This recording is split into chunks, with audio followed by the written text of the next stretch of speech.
আচ্ছা, আমার পেছনে যে প্রশ্নটা আছে, পারবেন? কি মনে হয়? পারবেন? পারলে ভালো কথা।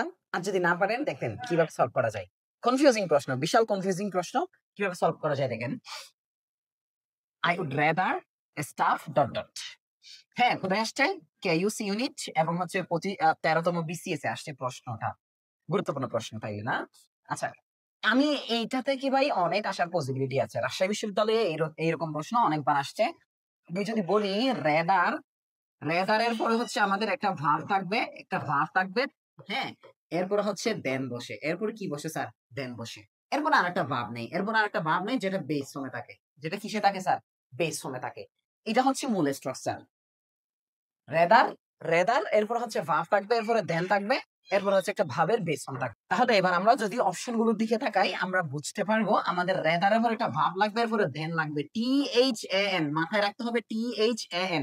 অনেকে THEN দেখে এটা টাকা দিবা আবেগের বসে। না স্যার, আবেগের বসে টাকা দিবা ও শিট, একটু জন্য ভুল করে চলে আসছি, এরকম বলতে হবে। সুতরাং এটা দাগানো যাবেই না, আমাদের দাগাইতে হবে এটা। আর এগুলো কেন বা? কারণ ভাবের সাথে ইনজি যুক্ত করছে।